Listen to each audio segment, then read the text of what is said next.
My name is Professor Frances Bowen, and I'm the Pro-Vice-Chancellor for Social Sciences here at UEA. It's my very great pleasure to be introducing Professor Will Penny to you tonight. Will was always interested in maths at school, and he developed an early interest in computing, as his dad's company had one of the first personal computers, a Commodore PET. We did have a discussion about whether it was PET or if it was actually a PET, and indeed he's excited to recall it's a PET, which Will could borrow to program computer games. Will went on to study electronic engineering at Nottingham University to find out how computers work. He then studied communication engineering at Imperial College, where he learnt some interesting maths. And he then worked on artificial neural networks project at Brunel University. This was particularly fascinating to Will because this technology could automatically find patterns in data in a way that was inspired by what was then known about how the brain works. This ignited Will's enduring fascination with maths and the brain. Will then worked developing signal processing and pattern recognition methods as a postdoc in the departments of psychiatry at UCL, electrical engineering at Imperial, and information engineering at Oxford. Later work using machine learning methods to classify EEG data opened the door for Will to work in a brain imaging laboratory. Will went on to work for 17 years at the Wellcome Trust Center for Human Neuroimaging at UCL as a statistician, an imaging neuroscientist, a lecturer, reader, and then professor. He developed statistical methods for analyzing brain imaging data based on Bayesian ideas. A major project involved working on the team that developed the dynamic causal modeling method of brain connectivity analysis. Will joined us here at the UEA in 2017 as a professor of psychology and continues his research on brain imaging. Current research interests also include representation learning. That's understanding how the brain develops representations that are optimal for the task at hand. So please join me now in welcoming Professor Will Penny to give his inaugural lecture this evening. Come on up, Will.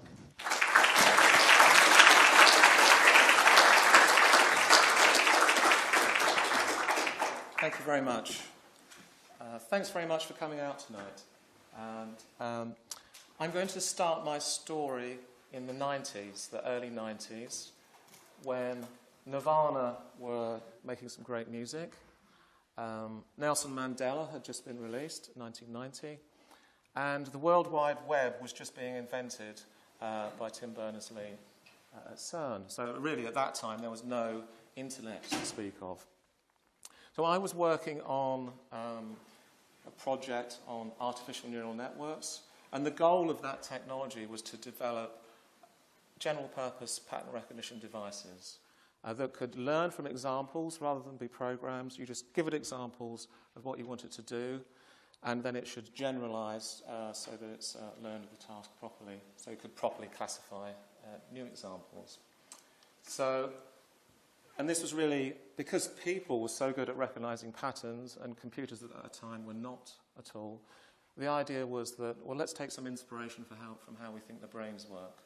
So these general purpose pattern recognition systems are comprised of rather abstract models of neurons where this neuron here, for example, receives signals from these three in the layer below. It weights their inputs, adds them up, compares the sum to a threshold, and then outputs a signal and sends it to these other neurons.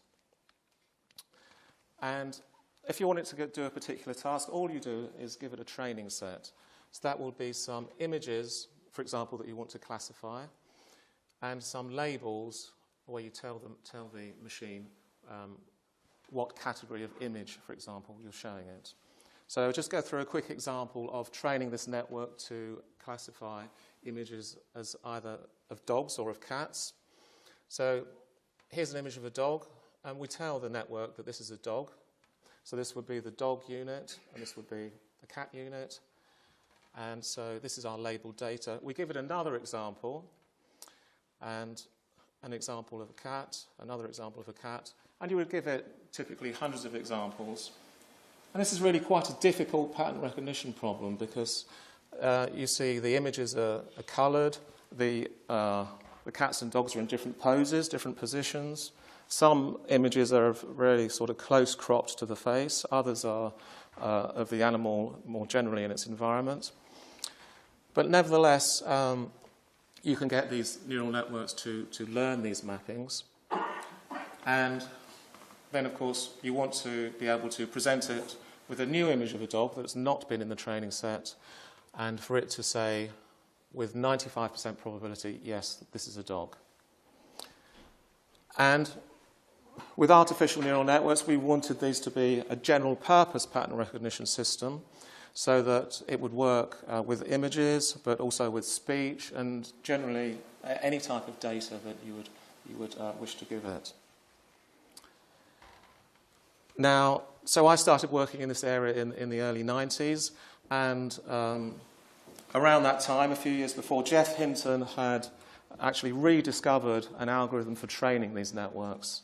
And although people had been working on it before, he sort of reinvented it and popularized it. And at that time, his work appeared in this book, and this was the book that was on all of our desks at that time, the PDP book. And many of you psychologists here will have also had that book on your desk. Do you still have it? I've lost mine. Has anyone still got it? Okay. Yes. Right. Now, one issue about these neural networks, though, is that at the time they didn't actually generalize that well. So we could get some data, we could train them on a data set, but when we gave it new examples, it didn't really work so well. Or it wasn't really clear why it would work and why it didn't work. And then it became apparent that we really needed to be quite careful about the structure of these networks. How many hidden layers they would have, how many hidden units in each hidden layer. And this, the structure of the network really determined how well it could generalize. And so I refer to this as the structured learning problem. And there was no real solution to this. There were a few sort of ad hoc methods that people used that didn't work very well. And also, there was no real theory as to how we should go about solving this problem until David Mackay applied ideas from Bayesian inference. And a decade or so later, he wrote this fantastic book which tells you all about pattern recognition and machine learning, and it's a great book. So the central quantity that David Mackay proposed that we use is called the Bayesian model evidence. And so it's simply the probability of some data given a model. And the best model is the one that has the highest model evidence. So it's conceptually very simple, but in practice, to compute this number, this is a probability, it's just a number. To compute that number was more difficult, and it involves two concepts which I'll just briefly talk you through. The first concept which the Bayesians brought to the table is the notion of a prior distribution. So even before this network is exposed to any data, we actually have some beliefs about what we think these weights are going to be. So these are not going to take on very large or very large positive or very large negative numbers. They're going to be in a certain range, and we know that already. So we may as well use that information and constrain the estimates to that range. And this is captured by the prior distribution over the weights vector. So if there's 100 weights in this network, then W is a vector with 100 elements in. So in the Bayesian framework, we have a prior over the weights. The second concept that we need to think about is the likelihood. This is simply the probability that we get the correct labels given our current estimates of the weights. And in maximum likelihood learning, you would change the weights to maximise the likelihood. Now we have those two concepts, the prior and the likelihood. If we multiply those two numbers and then add them up over all possible settings of the weights vector, we're effectively summing out the effect of the weights, and we end up with the model evidence. And if we then think about the weights vector as a continuous quantity, this sum just turns into an integral. Now, some of you may be pleased to know that this will be the last equation that I present in the talk. I like maths, so I was always going to give you some equations, and this is one of my favourite ones. But there won't be any more in the talk. And in fact, how we can really understand the model evidence is to express it in a slightly different way. And we can rearrange some of the terms in that equation, and I'll just write it out in words here, such that the model evidence equals some terms involving the accuracy of the model, how well it fits the data, and the complexity of the model. And this turns out to be a mathematical generalization of Occam's razor. So William of Occam is a philosopher who came up with this dictum that if two hypotheses explain the same data, we should prefer the simpler one. And what the model evidence is really a quantification of that. For any model and any data set, we can now compute a number which quantifies how good that model is. So applying this concept to artificial neural networks, where we might want to find, for example, how many hidden units we should have in the network, one can simply compute the log evidence as a function. As we slowly increase the number of hidden units, the evidence gets higher and higher up to some maximum here and then falls off. So we now know that we should have 9 networks in order for this network to generalize well. And so in the 90s, I applied this methodology to lots of problems, and actually not just neural network models, but various models in signal processing, which tried to, for example, predict the next value in the time series as a function of previous values or previous values of other time series. And it really was both a mathematically very well principled tool, but one that worked very well in practice. And so that really takes us up to the end of the 90s, to 1999.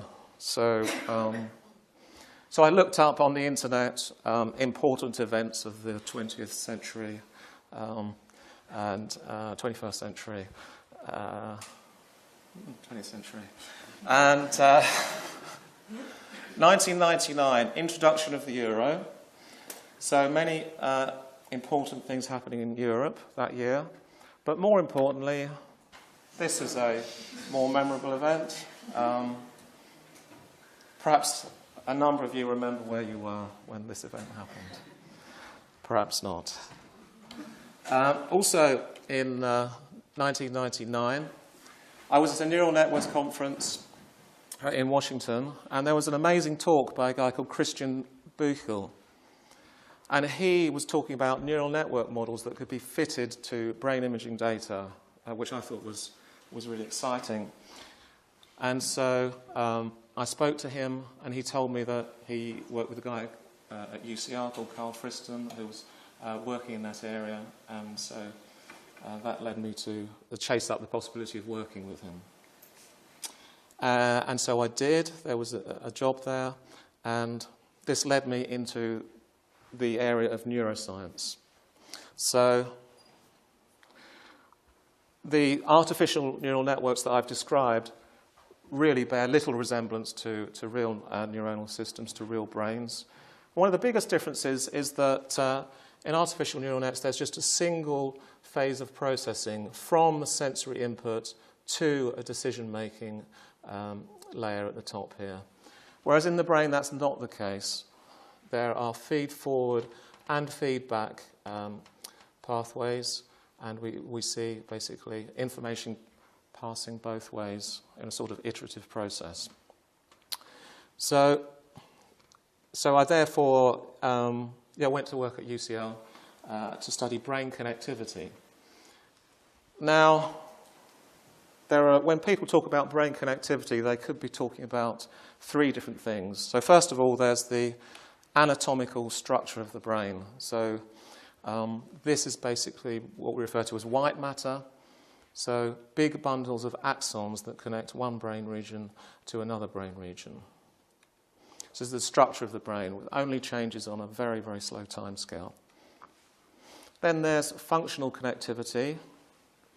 What you would do is, to measure functional connectivity, you measure activity at this point in the brain and at that point, and you simply measure the correlation between those two time series. So looking at instantaneous relationships between activity in different brain regions. The third type of connectivity, we try to infer directed relationships among regions. In other words, is activity here, changes in activity here caused by activity there or by some other region? And this is the sort of neural network model that Carl Friston was working on at UCL, and his model was called dynamic causal modeling. Dynamic and causal, because it's actually based on differential equation models of neuronal activity, like, for example, some other mathematical models that have been developed in the field. So with these differential equations, that's good for modeling time series. So I'm going to talk you through this dynamic causal modeling approach as it's applied to MEG data. So an MEG scanner detects very small changes in the magnetic field outside the head, but it's sensitive to neuronal activity in the brain. And it's a non-invasive technique. You can simply, there's no wires here connecting your head to the machine. You simply sit in the machine and put yourself, it's like going to have your hair done. And you just get your brain recorded for a while. And then the idea, of course, we get signals that are related to activity in the brain. And what DCM tries to do is to turn those signals into estimates of activity in different pathways in the brain. So how one brain region communicates with another. So there's like 3 or 4 steps to the DCM, and I'll just go through these. So if someone's in a MEG scanner and you show them an image of something, then this will stimulate activity in, say, the visual cortex. So visual processing actually, in the brain is actually, the visual cortex is at the back of the brain. And these early visual regions would then excite activity in, say, higher level parietal regions, and then these parietal regions would then communicate back to these early visual regions, and there's this recurrent connectivity among brain regions, both feed forward and feed back. Now, on top of that, the activity in each brain region is modelled by another little neural network, where a sort of a stimulating input, a stimulus, would drive activity in stellate cells, which in turn would excite activity in pyramidal cells, then excites inhibitory cells, and then these kill off the activity there. And what we would see is, given a burst of input, say we're looking at an image of a face or something, and we would see activity ramp up and then decay, and then depending on the values of the connections within a brain region and between brain regions, we would see different amplitudes and different time constants of oscillations. And so you can see that more clearly in this figure here. where at 0 seconds, that's when, for example, an image would be presented to a subject in a MEG scanner. And then we see these evoked responses, and the frequency and amplitude of which is different in each brain region and varies as a function of the connectivity. So this is our neural network model of what's happening in the brain. Now, of course, we can't measure this activity directly, but with a MEG scanner, we can pick up changes in the magnetic field due to activity primarily from the pyramidal cells, just because of the way they're structured. Now, given that we actually have some MEG data, we can then invert this model and use Bayesian inference to estimate some parameters of the model given some real data. And then we can use the same model evidence, Bayesian model evidence measure, to infer what is the best architecture of this neuronal network that best explains the MEG data. And if the subject's performing a different task, how does that change the way that information is routed among these different brain regions? Okay, so I'm going to talk you through just a couple of applications of DCM. It's been used in hundreds of studies. The first application is it's a study of aging by Rosalind Moran, and she scanned about 100 people aged between 20 and 80 in a MEG scanner whilst they listened to auditory tones. This is a very boring experiment. The subjects were just listening to many low tones of exactly the same frequency, and every now and again there would be a high tone, which we refer to as an audible. It's a sort of a low-frequency, surprising event. So if we now look at the recording from one of the sensors in the MEG scanner, whilst the subject was listening to the standard tone, the low-frequency tone, we see that this blue response evolving in time over 300 milliseconds or so after the tone was presented. Whereas when they're listening to the oddball, we see a rather different recording, shown in green here. And then we can just compute the difference of the two, and this is referred to as the mismatch response. Now, this was just a recording from one sensor in the MEG scanner. And in total, there are 300 or so MEG sensors. And because these are arranged in a particular spatial way, it's a bit like radar. So you can then basically use the spatial information in the signal to reconstruct where the activity came from in the brain.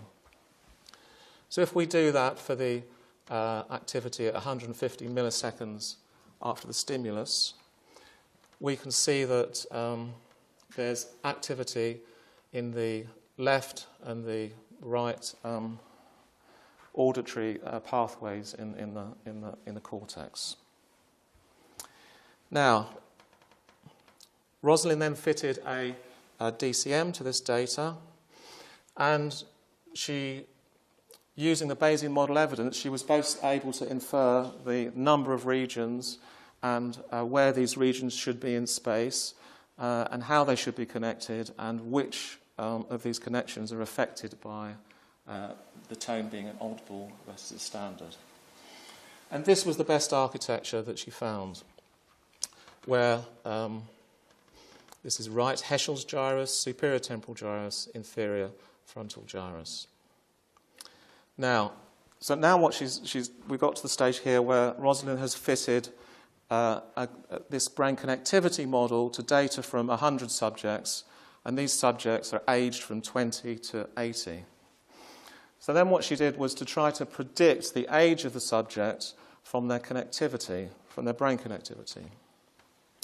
And she was able to do that rather well.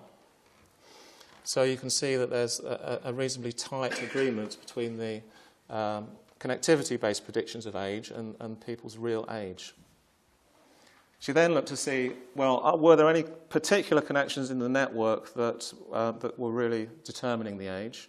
And it turned out that there was one connection in particular, which was the degree to which this bottom-up connection increased when subjects heard the oddball versus the standard tone. And this was much stronger in younger people. And so this is consistent with the idea that younger people have stronger bottom-up signalling. In other words, they pay more attention to the sensory world around them. As we'll see later in the talk, it's hypothesized that top-down connections embody predictions about the world. And in other experiments, we see that older people have stronger top-down connections. In other words, they believe that their predictions are better, probably because they have more experience of the world. But they may not always be right. Okay, so this second experiment I'm going to talk you through is an MRI experiment. So this is a large electromagnet here, and participants go into that magnetic field, and we can tell where in the brain the blood is oxygenated versus deoxygenated, because the molecules have different magnetic properties. And we can produce these exquisite spatial maps of activation in the brain, and I'll show you some in a minute. Now, in this experiment, subjects performed two tasks. The first was a baseline task where a sequence of numbers was shown, and participants were asked just to press a button if you see the number 0.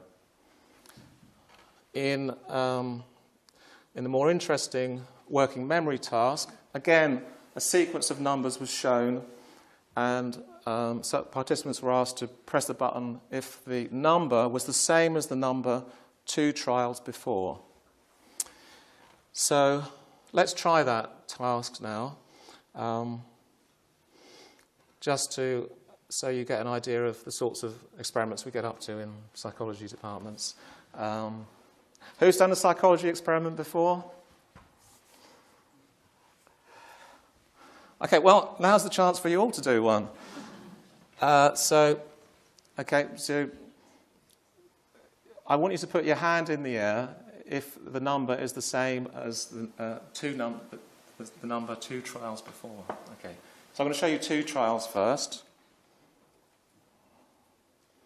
And now you're going to have to make some judgments. Is this the same as the 2 trials before? A lot of people have got their hand up. Do you want to change your mind?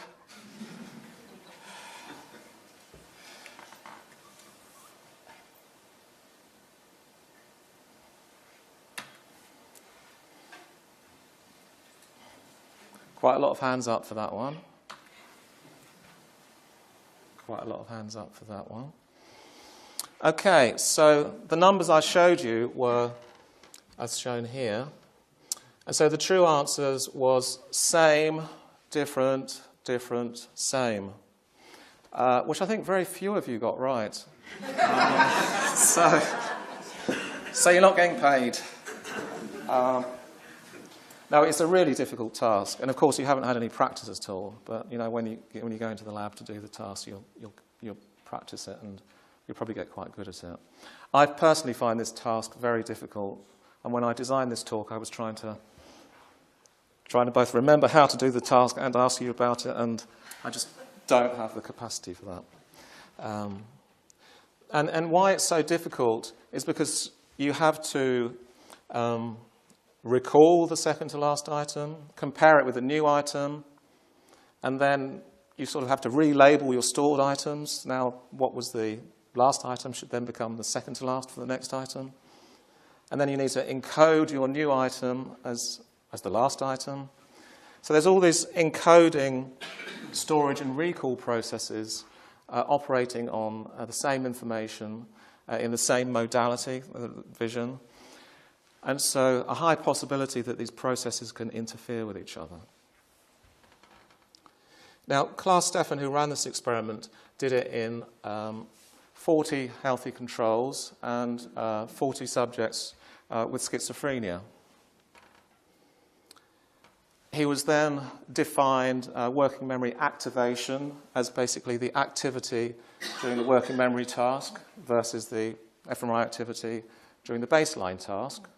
And just doing that subtraction, we see that these are the working memory activations in the healthy control group and in the schizophrenia group. So largely similar. And here we have activity in parietal cortex and dorsolateral prefrontal cortex. So class then fitted dynamic causal models to these data, a model for each participant. And the Bayesian model evidence showed that working memory affects two pathways, one from the visual cortex to the dorsolateral prefrontal cortex, and one going from there to the parietal cortex. Perhaps this one to do with encoding, and this one to do with recall, maintenance. Now, what was especially interesting to me about this data set was that in a few months prior to this project, I'd been working on a Bayesian clustering algorithm. So you basically give it any data, any multivariate data, and it would tell you, is this a homogeneous group of data? In other words, do all these subjects have the same pattern, the same connectivity pattern, or are there two distinct clusters, or are there three distinct clusters, or four? And so we applied that approach to the connectivity patterns from the schizophrenic subjects. And the Bayesian model evidence told us that there were three clusters. Most subjects, 24 out of 40, fell into this cluster here, cluster 2. And then 9 subjects had much stronger connections from dorsolateral prefrontal cortex to parietal cortex. And another 7 subjects had a different pattern yet, which was a stronger connection from visual cortex to DLPFC. Now, class and colleagues had a lot of data on these schizophrenic patients. As you probably know, in schizophrenia there are positive symptoms, hallucinations and delusions, but there are also negative symptoms, which you can see descriptions of here. And it turned out that this blue cluster here, these schizophrenic people had very few negative symptoms, whereas in the green group they had many negative symptoms. And so we could sort of relate the connectivity patterns here to, one can imagine for this cluster 3 where they had lots of negative symptoms. This sort of, the encoding of new stimuli is really, this connection is too strong. You're really interfering with persistent cell firing in this part of the brain, so you're not able to store the data to compare it to, which is not the case in this cluster here with subjects with very few negative symptoms. And so the idea here is that, schizophrenia, please. Did you record what drugs for schizophrenia? Because you've got a diagnosis of schizophrenia, you're likely to have drugs which can affect Yes. Absolutely. And that's probably the biggest problem, or one of the biggest problems with clinical research in the area, is that it's very difficult to get subjects who don't have a history of being treated or who are not medicated on medication at the time. But yes, we do have a detailed history of which drugs subjects were on. And now people try to wash out, do studies where people are not on any medication at all, and then you test them and slowly reintroduce different medications. But it's a complicated area. It's one that I'm no expert in, but through collaborations with people like Klaus Stephan, we could try to take what is really a sort of a spectrum disease. Schizophrenia is not a homogeneous process, but there are perhaps many subgroups, and if we can identify these subgroups, then we can perhaps treat them in a different way. So At the end of the talk, I've got a list of references, and we can talk about what medications people are on.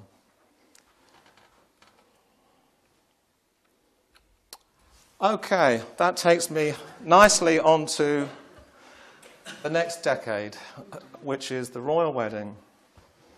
I'm sure you remember the royal wedding. Perhaps not where you were, but or maybe you were on holiday in 2010 when there was the volcanic ash cloud, and maybe you were stuck somewhere watching the royal wedding. But also in this decade, deep learning has made a huge impact. So, although in the 90s I worked in the sort of artificial neural network field, I sort of thought that this field was not going anywhere.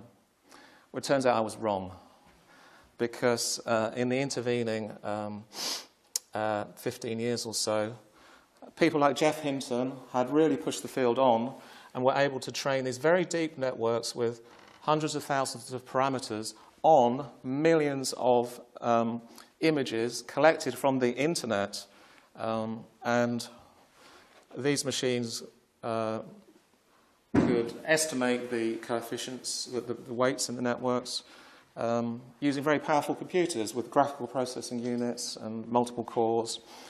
And this led to, for example, DeepMind was formed in 2010, and they were able to, using sort of deep learning approaches, they were able to build a computer that could beat the world Go champion, which was something that we thought would not be seen in our lifetime. And companies like Alexa, which many of you may use, use deep learning for speech recognition. So, this is all very well, I hear you think, but how does the brain work? Well, I'm just going to tell you one theory that's receiving a lot of attention at the moment, and is close to my heart because it's really rooted in Bayesian inference.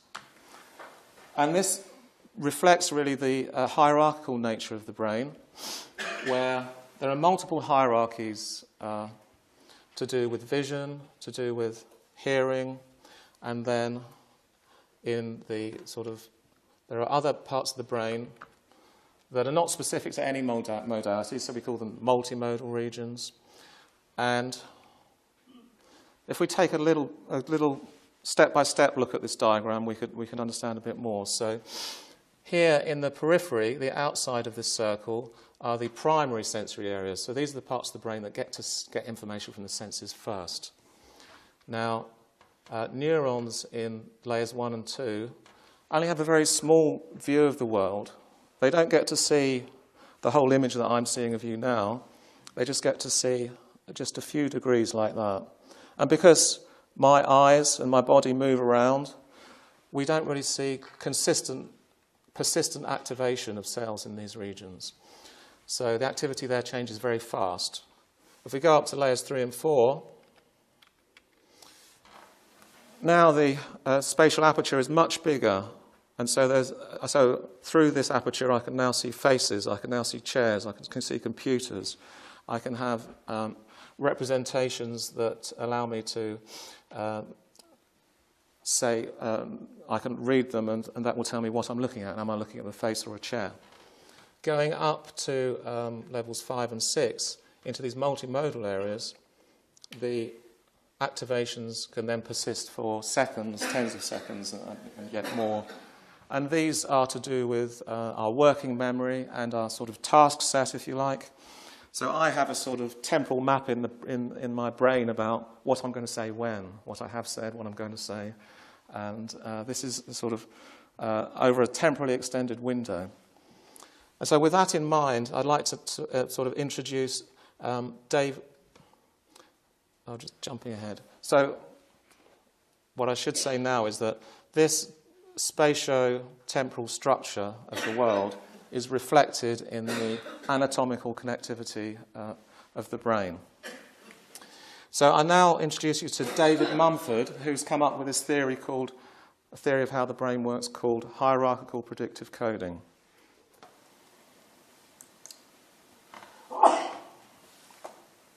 I'm very honored that the committee chose me. I'm delighted to receive this temporary innovations in technology.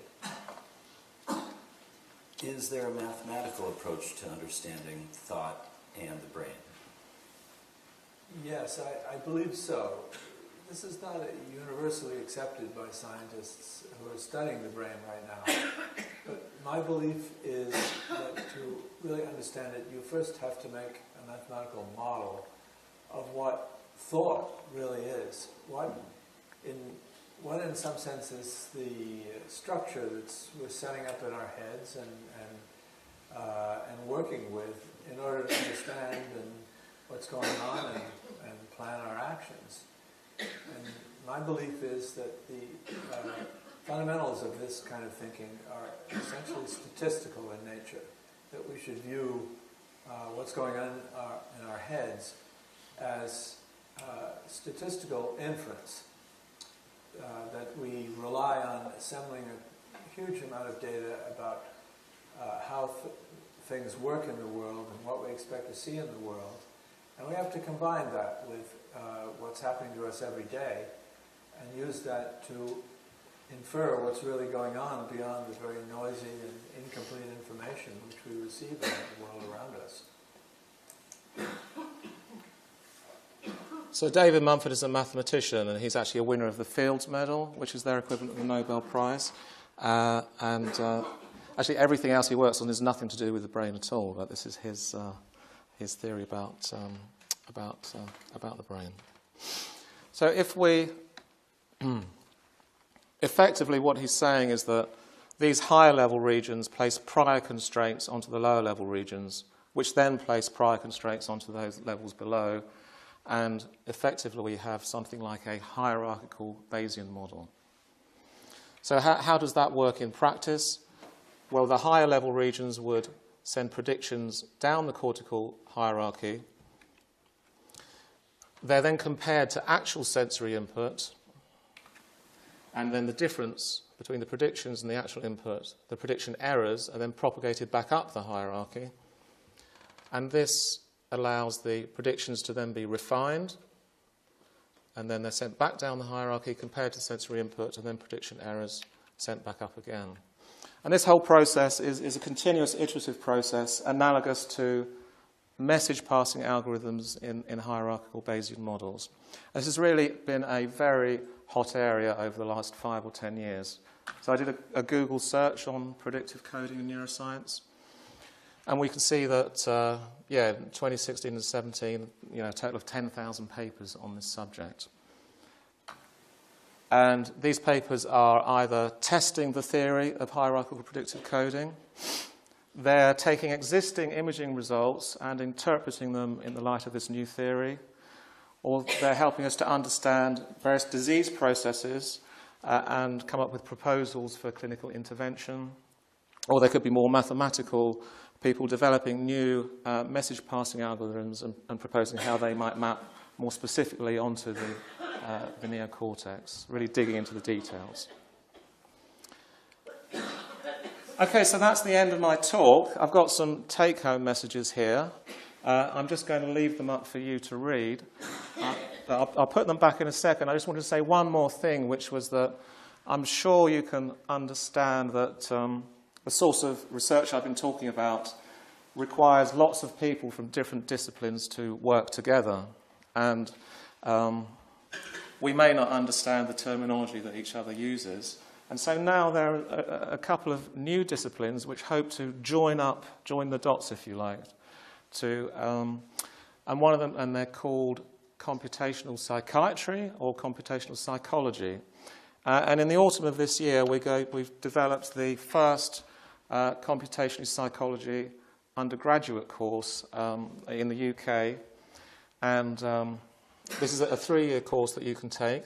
You'd come out of it as a British Psychological Society accredited psychologist, but along the way, thanks to colleagues in the computer science department, you will have learnt all about machine learning, computer programming, and mathematics in order to test ideas like hierarchical predictive coding, etc. So thank you very much for your attention, and Thank you.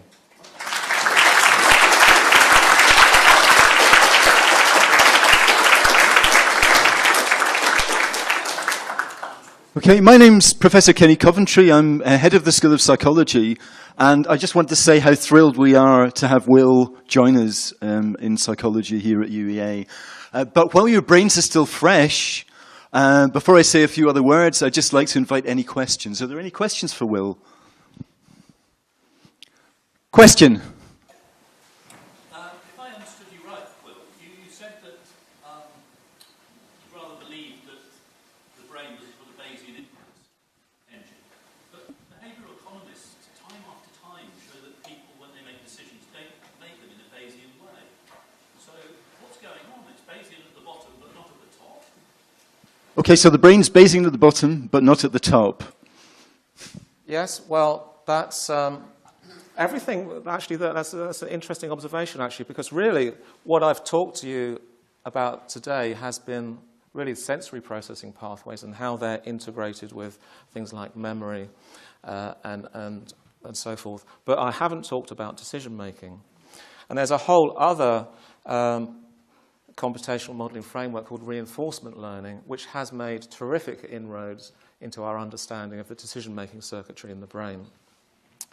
And indeed, DeepMind's success in solving problems like Go was achieved by marrying these two technologies together, deep learning and reinforcement learning, to create deep reinforcement learning. And so, now, you could do Bayesian inference correctly, but if you've got the wrong priors, then you're going to get a result that's not optimal. So that's actually a perspective on various clinical syndromes, for example. So people think maybe that the positive symptoms of schizophrenia are to do with people's priors being too strong. So rigid thinking. You know, you're not paying enough attention to the data that's coming through your senses. Your priors are too strong. I'm not sure I have interestingly, I'm working with Anders Poulsen from the Behavioral Economics Center on looking at some models of decision-making in sort of game theoretic contexts. Now, what game theory has is it assumes people know the sort of different payoffs for making their decisions. But in the real world, we don't know what these payoffs are or what the values of decisions are going to be until we've been exposed to an environment for a long period of time, until basically we learn the appropriate values. And that's the sort of approach that reinforcement learning takes. You're learning values, and then you make decisions based on those values. So, what do you think about that answer? Well, am I allowed to say something? I think what you're saying is it could still be Bayesian, but if you train it badly, your brain, it will come to the wrong decision. The priors are wrong. Yeah, so if the priors are wrong, then if you've got very strong priors, that's going to effectively you're going to be ignoring the data, which is not a good thing. You just explained Brexit. Well done. Somebody had to mention Brexit. Can we take another question? Time for maybe one final question. Gentleman in the middle.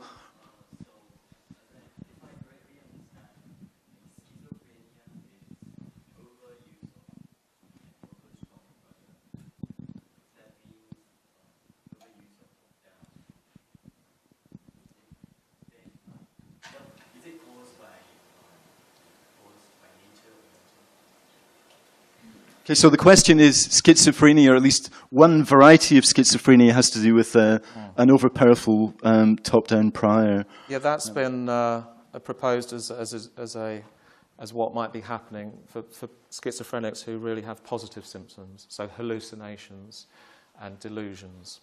So, if I think I'm Mary Poppins, and no matter what Kenny says, I really think I am Mary Poppins, and regardless of what you say. So there's no sensory information is going to change that opinion. So that's really a delusion. So that's sort of a very strong prior. And people are starting to relate the strength of beliefs and learning rates in neural systems to different neurotransmitter systems, such as dopamine, serotonin, the cholinergic system, etc. And so certainly dopamine, for example,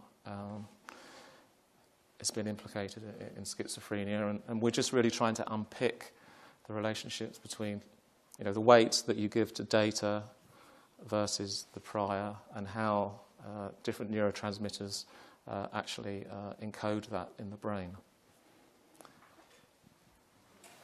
Yeah.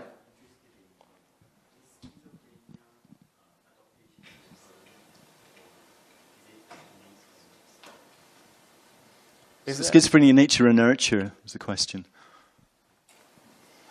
I'm not an expert on schizophrenia, but I believe there is a hereditary component, so there's got to be a genetic factor here. But I'm no expert on schizophrenia.